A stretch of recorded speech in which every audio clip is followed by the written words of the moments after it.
When I was talking to some other colleagues yesterday about culture, and one of the things that I realized is that when we bring up culture in the workplace, it's usually the end of the story. Oh, we got to work on the culture. Oh, there's a healthy culture. Or there's not a healthy culture. And that's the end of the conversation. We don't really have very good tools for working with culture usually, which is really a shame because in my experience, the one thing that most determines the success of an organization is the clarity of its culture. Well, why is that? Well, think about culture as the personality or the character of an organization. You get a sense of that? Kind of make that parallel? So then think about a person with a personality disorder. Have any of you worked for organizations that had a personality disorder? Or a suspicious character? They might have a character flaw. See, the thing about culture is, culture tells people how you behave. It tells people how do you think, how do you relate to other people, how do you deal with customers, what do you do, what do you not do, how do you do it.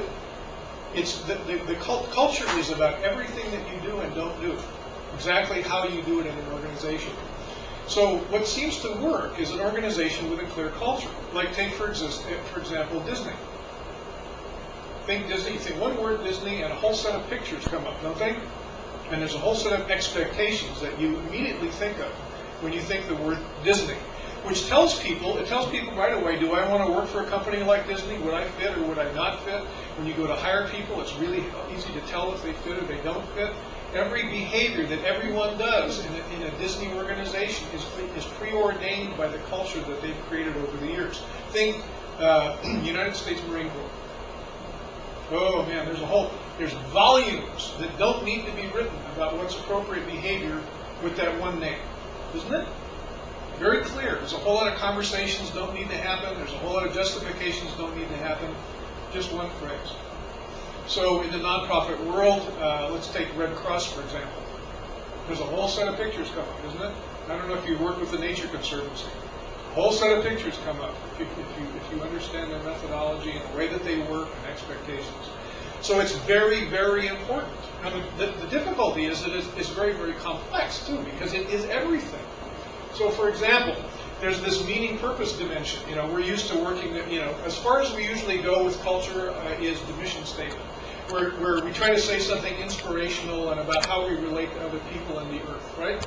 So there's that sort of context setting. And then there's this, what I think of as kind of the mental stuff, the mind stuff. There's this identity, direction, strategy, goals, measures, workflow, standards, policies, procedures, training and development, analytics, accountability, intellectual, structural stuff that we do that the culture hangs on. Does that make sense to you? Okay. And then there's a kind of an emotional relationships domain, which has to do with interpersonal behavior norms, how we treat each other, civility, courtesy. How do we understand people? Do we care about understanding people? Do we build people skills? What's our organizational structure? What's our team culture? Our service attitudes?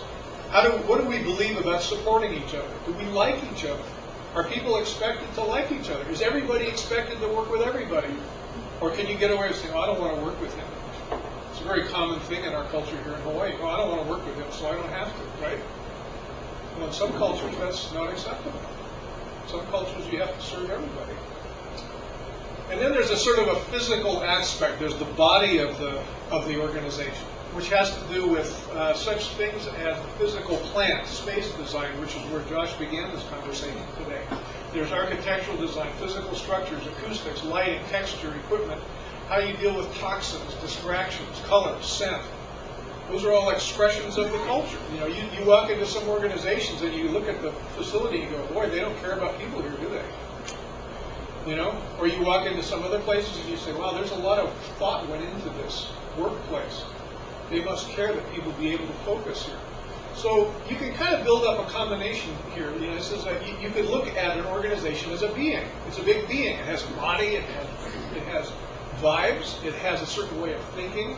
And if you have people aligned in that culture, then they're going to be a whole lot more effective than if they're disaligned.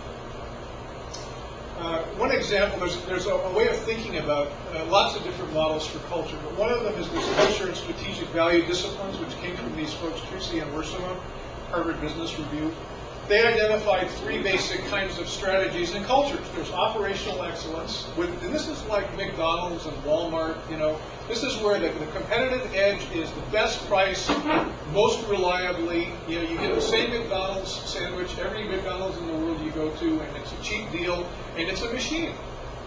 So you immediately get, there's a certain kind of culture there. There's a certain kind of expectation. There's going to be a certain kind of way working there, right? It's a whole set of culture formulae that are very carefully worked out that makes them competitive. Second example is customer intimacy. These are organizations where knowing you, the customer, is more important than anything else. For instance, consultants like us, it's our job to know you, the client, better than you know yourselves in the realm of our expertise. We need to be ahead of you. Nordstrom is a kind of a classic example. Home Depot used to be that way, but they fell off the wagon, apparently.